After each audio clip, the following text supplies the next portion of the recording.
Amslay, ang iyong sandigan, sagot sa iyong pangangailangan.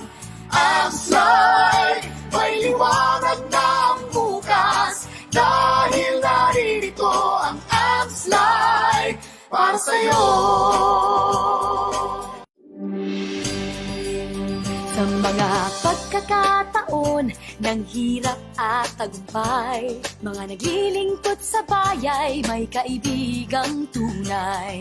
Mapabahay o negosyo o sa iyong minamahal, kayong mga pulis at kawal sa amin lamang sumandal. Amslay, ang iyong sandigan, sagot sa iyong pangangailangan. Amslay, may liwanag na ang bukas, dahil naririto ang Amslay para sa'yo.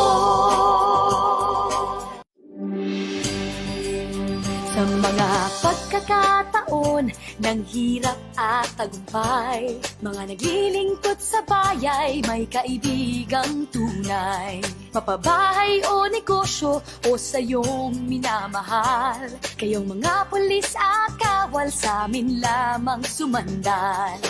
Amslay, ang iyong sandigan, sagot sa iyong pangangailangan.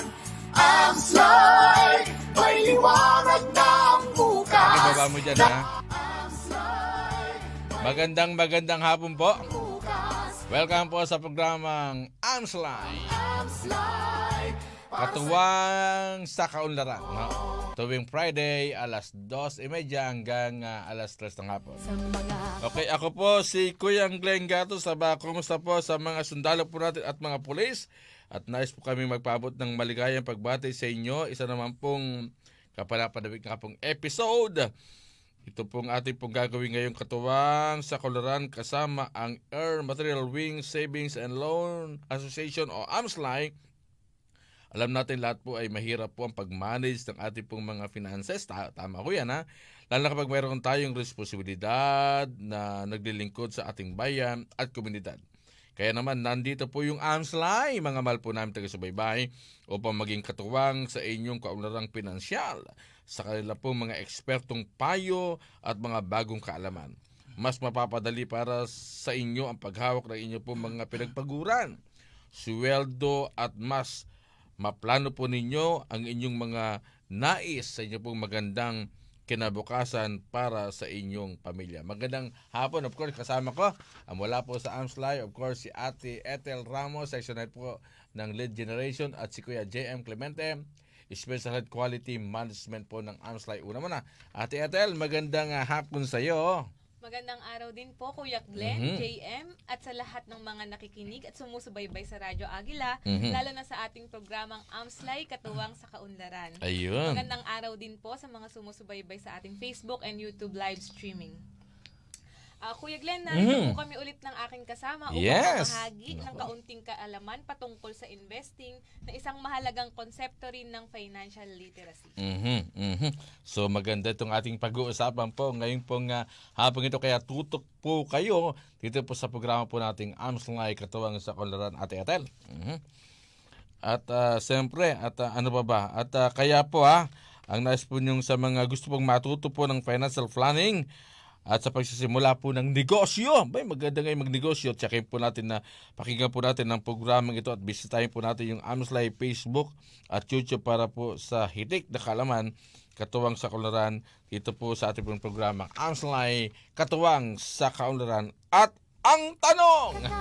Siyempre naman kababayan natin, ano ang mga tanong para kami po'y matuto sa inyo pong mga payo, mga nasabi natin mga expert advice sa pag-handle po ng ating pera upang wag pong mauwi sa bula, mauwi sa wala ang ating pong mga pinagpagura. At this time, Ate Ethel, kasama din sa binanggit mo ito pong investing sa usaping financial literacy o planning. Ano po ba yung paliwanag mo nga muna sabi? Ano ba yung investing? Sa nakaraang episode natin, Kuya Glenn, tinalakay natin ang patungkol sa budgeting. Yeah, okay. Ngayon naman, aalamin natin, Kuya Glenn, kung ano ang maaari nating gawin sa perang natipid natin mula sa budgeting. Kaya si budgeting, kadikit po yan ni investing, Kuya Glenn. Kailangan nating magkaroon ng disiplina sa paggamit ng ating mga kinikita para magkaroon tayo ng perang ipang i-invest. Kasi Ayun. Kuya Glenn, kapag sinearch mo sa Google kung ano ang salitang investing, ang Tagalog word po nito ay pamumuhunan. Oh, wow. Kaya, Pamumuhunan po sa isang asset na magbibigay sa inyo ng extra income para mas papalago pa po natin ang ating mga pera. ayun pala, investing, pamumuhunan. Siyempre, kapag namuhunan, gamit po ang pera na pinagpaguran Tama natin. po, Kuya Glenn. So, investing, pamumuhunan, pero hindi ka lang basta mamumuhunan po rito. May puhunan ka nga, may kaalaman ka ba? Papaano ka mamuhunan dito sa iyong pag-invest? Kaya, ang isa po sa mga maganda mag-invest dito, yung mga kababayan po nating mga pulis at sundalo na namumuhunan po sila ng buhay nila, di ba? Tama Ng po, Kuya lakas Glenn. nila. Namumuhunan sila ng hirap at pagod malayo sa kanilang pamilya, di ba? So, Opo. napakalaki ng kanilang puhunan. Kaya ang tanong dito, Ate Atel, bakit mahalaga ang investing sa mga sundalo at pulis? Alam mo, Kuya Glenn, mahalaga na ang bawat tao ay magkaroon kahit kaunting kaalaman lang patungkol sa investing. Lalo na, hindi naman lahat, Kuya Glenn, ay sapat ang kinikita para matustusan ng pang-araw-araw na pangangailangan. Tama po, ka diba? dyan, correct ka dyan. Ang investing po ay isa sa mga pwede nating gawing sandata para malabanan natin ang inflation rate o pagtaas ng bilihin. Noong 2022, Glenn, kung hindi po ako nagkakamali, na itala ang average inflation rate pumalo ng 5.8%. Napakataas po nito, Kuya Glenn. Oo. Ngayon, Kuya, kung magkakaroon po tayo ng mga investment option na makakapagbigay sa atin ng at least 6% pataas na income, hindi po tayo mahihirapan na labanan ang inflation rate at hindi tayo mahihirapan na makamit natin ang ating mga financial goals. Sa pamamagitan po kasi ng investing, maaari nating mapalago ang ating mga ipon upang magkaroon tayo ng sariling negosyo o mag-invest sa iba't ibang oportunidad para mapalago po ang ating pera. Lalo na, Kuya Glenn, ang pagiging sundalo o pulis ay isang napakamapanganib at napakalaking responsibilidad sa Correct. bansa. Kaya, Kuya Glenn, ang kinikita ng mga sundalo at pulis, dapat po hindi ito masayang. Tama. Hindi mawalan ng kabuluhan. Kaya kailangan po natin itong ingatan. Tama. Kaya nga sabi nga natin sa mga sundalo at pulis, hindi lamang po pagod at hirap ang inyong pong puhunan. Buhay po ang inyong puhunan. Siyempre, kaya po yung tinatanggap po ng inyong pong mga anak, magulang, asawa, ay katumbas yan Kuya JM, Ate Atel, ng buhay nila. At kaya tayo, sabi ko nga, kaya tayo nagpaprograma ngayon, dahil sa binabantayan tayo ng ating pong mga pulis at mga sundalo. Pero sa pag-i-invest, Kuya JM, Kuya Glenn. ano ang mga investments type ang pwede nilang pagpilian, yung mga choices na kailangan nila? Okay, Kuya Glenn, magandang topic po yan. No? Para sa mga ating pulis at sundalo, kasi nakadepende po ang pagpili ng investment. Depende po yan sa personality ng isang tao, sa Correct. kanyang risk appetite Ayun. na tinatawag. Meron po kasing mga tao na medyo conservative pagdating po sa pagtanggap ng risk. Ano po ba yung risk? Yun nga po ba? Ano po ba yung risk? Kasi may posibilidad po na tumaas at meron din pong chance ang bumaba ang investment mo. So ayun po ang risk na tinatawag kapag kayo po ay nag-i-invest. So ano po ba ang mga pwedeng pag-investan ng ating mga kapulisan at sundalo? Dito sa Pilipinas lamang po. Nandyan po ang stock market. Stock market. Yan. Okay. Kung saan pwede po kayong bumili ng pagmamay-ari ng shares ng mga kumpanya. Sikat na kumpanya, Kuya Glenn. So, pwede pong mag-invest kayo sa San Miguel, yan, sa Smart, sa Globe, nandyan, Jollibee, nandyan po, sikat na mga malaking company. Yes po, Kuya Glenn. So, pwede ka pong bumili ng partial ownership dyan sa mga kumpanyang yan. So, kaso lang, Kuya Glenn, meron kasing dalawang uri ng pag-i-invest. Yun nga. Active at passive investing. Ang active investing, Kuya Glenn, ayan yung meron ka, from the word itself, aktibong participation. Aktibong partisipasyon. Ayun. Diyan sa pag-i-invest Ang kung saan twisted.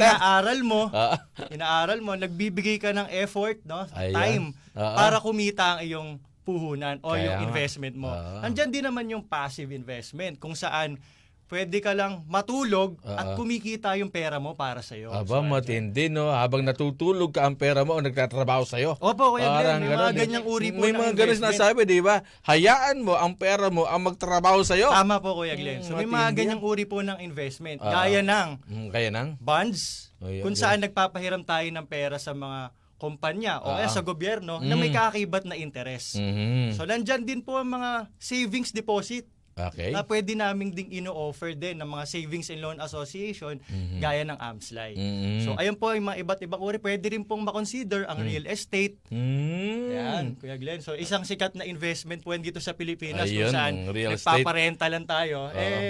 Natutulog tayo sa ating bahay, kumikita tayo Oo, sa eh. pamamagitan ng rental income. Oo, meron nga minsan doon. Hati-atal eh. Natutulog ka pa eh. May kumakatok na. Bayad po kami doon sa upa namin. Ayan po, Di tama ba? po, Kuya Hindi ka pa man nagmumumag eh. Kumakatok na. Bakit sila pa yung magagalit eh. Eh, 2 araw na po kami pumupunta rito sa inyo. Hindi ho kami nakapagbabayad. Baka pa bigla niya kami siguro sa bahay eh. Ito na Tama po yung po, bayad tama po. namin. Pero Kuya JM, may nabanggit ka kaninang risk eh. Di ba? Ano ba yung tinatawag na risk investment na dapat gawin ng mga sundalo at pulis? Opo, Kuya Glenn. Gaya nga po nung sinabi ko, ang pag-i-invest may kaakibat na risk. So, merong mataas na risk, merong mga conservative lang o mabababang risk. Ang mga iba't ibang uri ng risk na common dito sa atin ay yung market risk. Kuya Glenn, kung nag-invest ka sa stock market at nagkaroon ng balita, nanonood ka kinagabihan, may balita, nagkaroon daw ng gera, recession, may mga ganyan-ganyan pa, gera. Naku, So, ibig sabihin niya, automatic yan. bagsak. Mataas ang probability, Kuya Glenn. Na? Kinabukasan pagising mo, bagsak ang investments. Oh. Babagsakan ng mga stock kasi natatakot po yung investors. Kasi ano daw niya? Kasi meron pong uncertainty kung tawagin sa market. Kasi hindi mo kontrolado yung sitwasyon. Opo, natin. Kuya Glenn, tama For po. example, yung nangyari dyan sa Russia at saka sa Ukraine, Tama di po, ba? Kuya Hindi Glenn. mo siya kontrolado yung panahon eh. So, Opo. yun talaga, sabi nga ng iba eh, gamitin natin ng yung mismong sitwasyon na walang kasiguraduhan. Diba? Tama po. Pero kapag na-tsempo mo naman na maganda yung stock market, magandang negosyo, tiba-tiba ka naman. Nako, tama po yan, Kuya Glenn. Meron Okay. pa pong isang risk na Ano pa? idadagdag ako. Okay. Andyan din po yung inflation risk. Inflation Nabanggit naman. po ni Miss Ate, Ethel kanina na ang average nung nakaraang taon 5%. Ngayon pong, para makapagbigay kaalaman lamang po, ngayong buwan ng Enero, naitala ang 8% inflation rate. So napakataas po. Napakataas. So isipin nga. mo, Kuya Glenn, kung ikaw ay nag-grocery nung panahong early 2000, ang 1,000 mo, halos mapuno mo na yung cart mo eh. Oo. Ngayon po, pag nag-grocery ka, halagang 1,000 din po.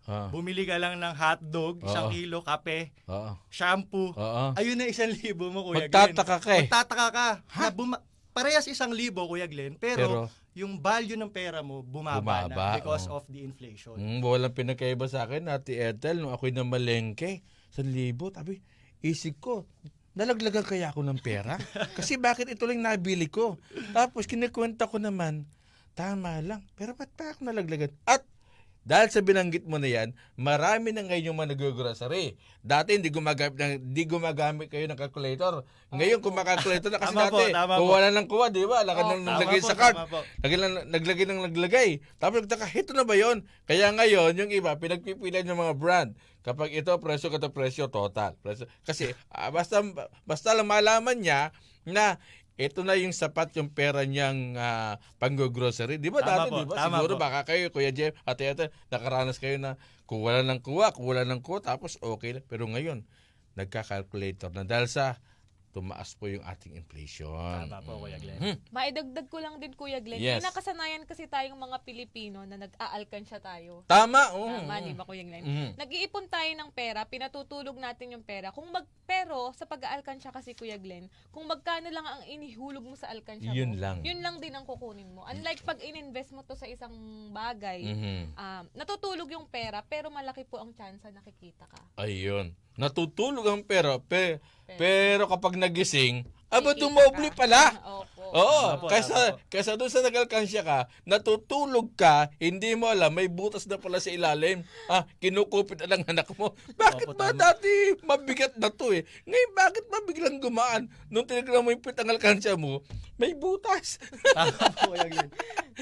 Kinukupit. Basta mauwi mangupit ha. Pero tama dalawang uri kasi pag-aalkansya, di ba? Pag-aalkansya na monitor mo kung magkano na hinuhulog mo. Kasi ngayon meron ko nakita alkansya. Alkansya challenge. Alkansya challenge na kapag kasi 20 pesos, para mo sa i-change mo sa, di ba? Kung 100 pesos, i-change mo sa. So doon pa lang, sa ano na yon, Alam mo na. kung magkano pala yung naihulog mo doon sa alkansya. Pero sa pag-alkansya binabanggit mo, natutulog man ng pera, pero may ginansya. Diba? Opo. Meaning, tumutubo siya. Para ka lang nagtatanim ng isang halaman na Tama kapag didiligan mo, sabihin, pag lagi mo siya ginalagaan, lagi mo siya binabantayan, lalabong siya. Tama po. Gaganda yung pagtubo niya. Masisiyahan ka ngayon. Tama po. Diba? Kasi ang ganda ng pag-aalaga mo. Pero nabanggit mo din dito, Ate Ethel, yung Savings and Loan Association. Bakit safe mag-invest ng Saving Loan Association tulad ng AMSLAI? Nako Kuya Glenn, napaka-safe mag-invest sa isang non-stock savings and loan association. Mhm. Ipaliwanag ko lang din po Kuya Yes. Glenn. Sa isang non-stock savings and loan association po kasi, ginagamit ang mga pera sa savings account upang ipahiram o ipautang sa mga miyembro na may personal na pangangailangan. Mhm. Halimbawa po kung gusto nilang bumili ng kotse, magpatayo ng bahay, o iba't iba pang dahilan. Masisigurong safe po ang investment ng mga member dahil una, maingat na pinangangasiwaan ang pondo. Katulad nga po ng nabanggit ko, bukod sa savings, nag-o-offer din po kami ng loans. Pangalawa po, ang mga SLAI po ay covered ng Data Privacy Act. Very So, good. mahigpit po na pinangangalagaan ng AMSLAI ang bawat impormasyon ng lahat ng mga member nito. Pangatlo naman po, may regular na audit at monitoring. Kasi Kuya Glenn, under po kami ng Bangko Sentral ng Pilipinas. Ayun ang kagandahan dyan. At ang panghuli po, ang mga non-stock savings and loan associations ay nakarehistro po sa Securities and Exchange Commission. Ayun. Meaning, mayroon po tayong lisensya mag-operate at maghatid ng bayaning serbisyo sa mga bayaning Pilipino. Ayun. So ito lang yung pinakamaganda dyan. No? Yung AMSLAI po, under po yun ng Bangko Sentral ng Pilipinas. Hindi po ito yung nag-o-offer ng mga investment. Oy, kapag kayo nag-invest sa amin, doble, triple, ha? Opo. In 1 week, 2 weeks, doble ang kita mo. Nasabi nga ho ng mga eksperto kapag may nag-aalok sa inyong ganyan na mag-invest, na double yung inyong pera, scam po yan. Scam Tama po po, yan, ha? tama po. Kapag may nag-aalok, dito po sa AMSLAI po, hindi ganun, kundi tinuturuan po tayo paano natin masinop yung ating pera. Sabi nga, wag pong mauwi sa wala. At kung mayroon man kayong invest, mayroon man kayong kinuha sa kanila, nakita yung resulta. Bumili kayo ng kotse, bumili kayo ng bahay, at least nakita nyo yung pinagpaguran nyo, meron no kayong tinatawag na napundar. Diba? Tama po, Yung Glenn. pundar, ang sarap tignan Para bang kapag titignan mo yung bahay mo, ito na yung pinagpaguran ko, nakita ko na. Dito yung, ang sarap sa pakiramdam, para alaala mo na lang yung mga pinagpaguran mo. Pero, Kuya JM, paano malalaman ng mga sundalo at mga pulis na nakikinig kayo sa atin yung marapat na investment instrument para lalo pang lumago yung kailang tinatawag na ipon? Ayan, tama po Kuya Glenn, no? So para malaman ng ating mga kapulisan at kasundaluhan, ang nararapat po bang investment para sa kanila, unang-una kailangan nga po nating i-consider yung nabanggit natin kanina na risk appetite kasi may kanya-kanya po tayong tolerance pagdating sa risk. Yes. So pangalawa, kailangan nilang i-consider yung kanilang financial goals. Ano ba pong kailangan iset nilang plano in the future, kung ano Okay. yung mga pinaplano nilang magkaroon sila Mhm. na sapat na pera para sa kanilang retirement. Oh, mga tama. ganyan po. So nakadepende po. Mhm. So, pero nandyan nga po yung kakahibat na kanina ng mga risk. Mm. So kailangan depende yan sa mga kapulisan natin o sa mga investors kung paano nila i-manage yung pera nila. Mhm. Napaka-importante po na marunong sila ng risk management. Kaya Yes. kailangan alam nila kung ano yung pinapasok nila. Ayun. Mahirap po mag-invest sa mga bagay-bagay na hindi sigurado. Na wala kang kaalam-alam. Walang kaalam-alam. Sabi nga po dun sa kasabihan, risk comes from not knowing what you're doing. Yes. Di ba? So, Wag mong para po pasukin. sa mga ating kasamaang pulis, Wag lang pasukin sa bagay na hindi nila alam. tama kayo. po. So nandiyan naman po yung mga Savings and Loan Association gaya ng AMSLAI, no? Mhm. So para po makasigurado ang mga kapulisan at sundalo kung gaano po ba kaganda ang korporasyon na papasukin nila pag Yes. i-invest nila, Ah. syempre titignan nila yung track record. Gaano na ba katagal? Mhm. No? Ang AMSLAI po ay naitatag noong 1956. Ba, mhm. Matagal na po. Hindi pa tayo tawag Unang-una yan sa unang-una po yan sa industriya, no? Ayun, ah. Kaya talagang kung makikita mo kung nagtagal lang isang korporasyon, asosasyon ng ganong katagal, ibig sabihin maganda po ang pagpapalakad. Ayun. Subok na. Subok na kumbaga, Oo, to oo, kasi po, oo, no. oo. So meron din po kaming investment ceiling. So nililimit lang po ng AMSLAI ang pag-aano namin sa mga risk. Mhm. Para umiiwas kami sa mga risky asset para din sa protection ng aming mga miyembro. Correct. Tampak maprotektahan yung mga pinaghirapan nilang pera, no. Mhm. So meron kaming mga iba't ibang uri ng savings products gaya ng SD, yan. Marami pa pong iba. So time deposit, marami pa po kami mga produkto na pwedeng makatulong sa ating mga pulis at sundalo na mapalago ang kanilang mga kaperahan. Ayun, yung binabanggit po ni Kuya Jem na products, yung kagaya ng mga deposit, no? Hindi itong product ng sabon, na hindi ito. Hindi po. Hindi po. kasi iba kayo, di ba, nag-invest ka, pero bibili ka ng product nila na sabon. Iba po yun, yung mga naglalako. Hindi ka na, hindi mo binabanggit po yung Kuya Jem ng product bidding, yung iba't iba pa mga ino-offer nila na pwede ko natin pagpilan, deposit, savings, at anuman. Tama. Pero, siyempre, ang ganda nito. At hindi lang ho yan ang aming pinag-uusapan. Ang aming pang pinag-uusapan ngayon ay ang raffle. Tama, Kuya Glenn. Alam mo, dito po sa amin, every week, every Friday, may raffle. Hindi lang ho basta party-party, ha. Lagi po raffle every Friday sa AMSLAI. Katuwang sa kaularan, sino ang mga mapapalad na nanalo ng raffle? Ate Ethel, ang ating pong raffle girl.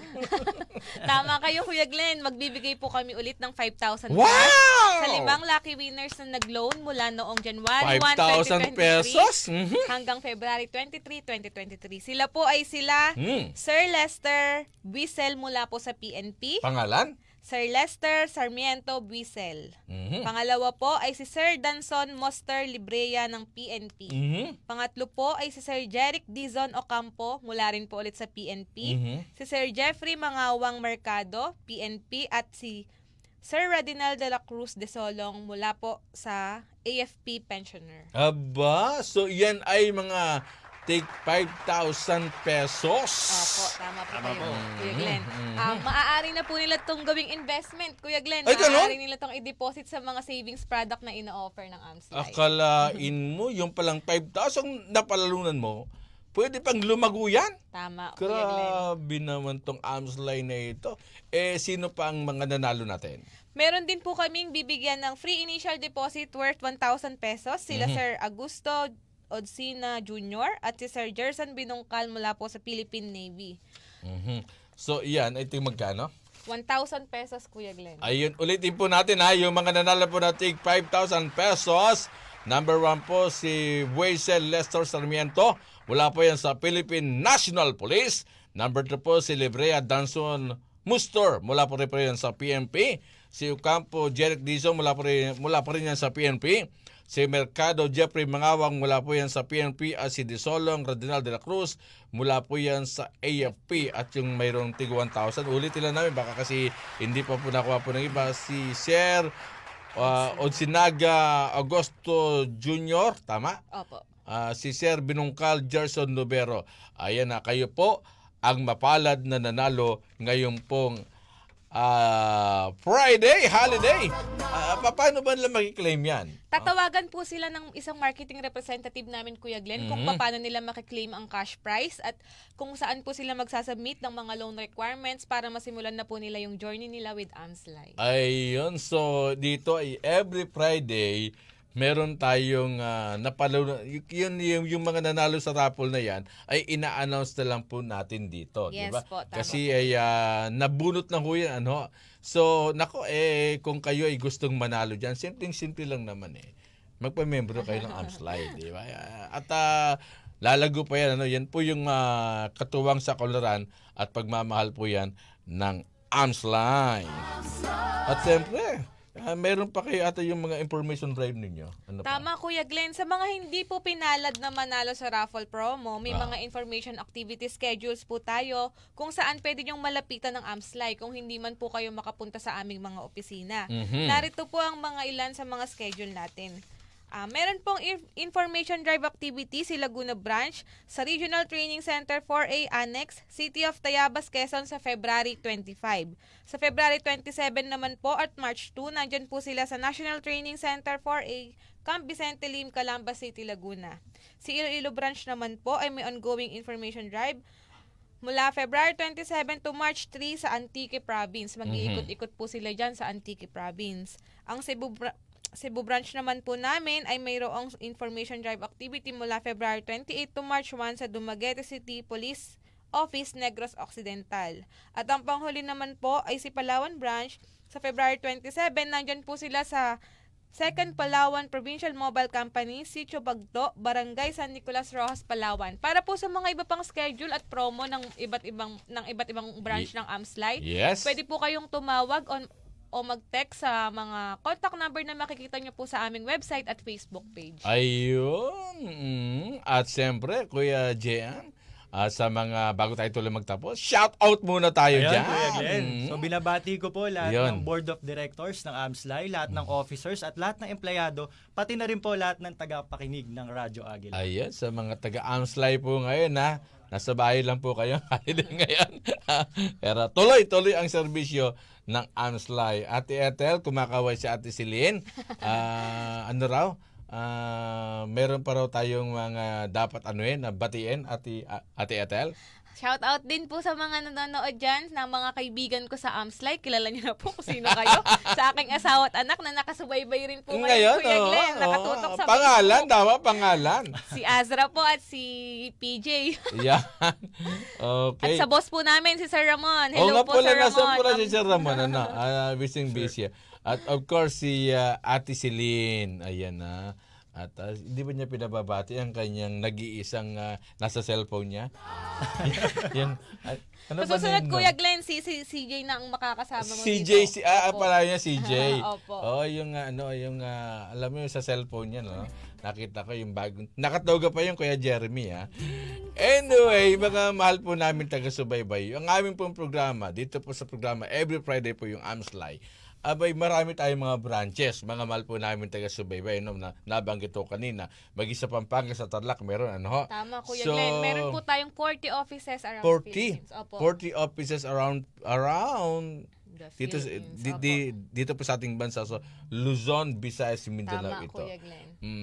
So kung kayo ho ay gusto kong matuto paano ang pag-handle po ng pera at gusto po nyong magiging miyembro po ng Amslay, open sila, no? From Monday to Friday pa, tama? Yes po, Kuya Glenn. Kapag may katanungan po sila, Kuya Glenn, meron pong contact number na nakalagay sa aming Facebook page. Masagot po kami ng inquiry mula 8 a.m. hanggang 5 p.m. po, araw-araw po. Ayun, araw-araw. So, ito pong programa Amslay, sabi nga natin nung kay Sir Ramon, tuturuan sila ng paghahawak ng pera, kagaya po ngayon ng binanggit po ni Ate Ethel po tsaka po ni Kuya JM, yung para pag-i-invest. Kasi alam mo ngayon ang dami ng mga investment scam.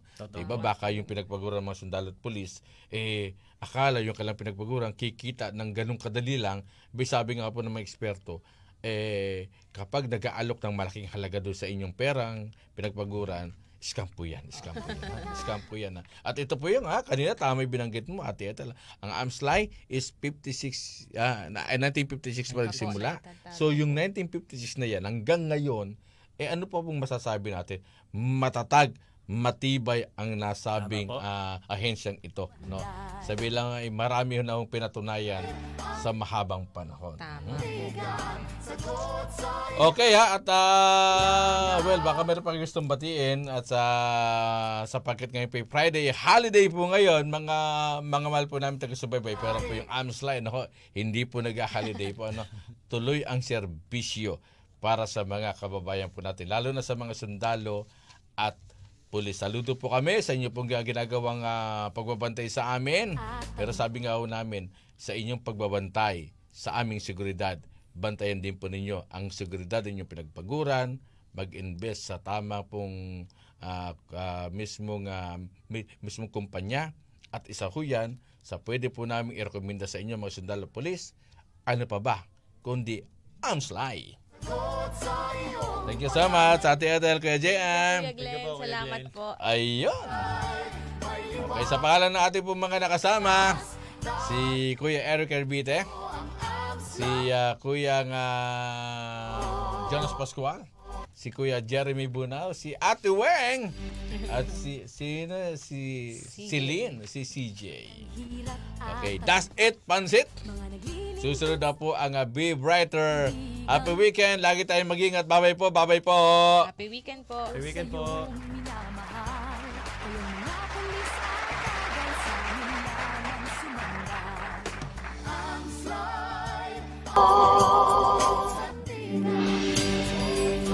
Sa mga pagkakataon ng hirap at tagumpay, mga naglilingkod sa bayay may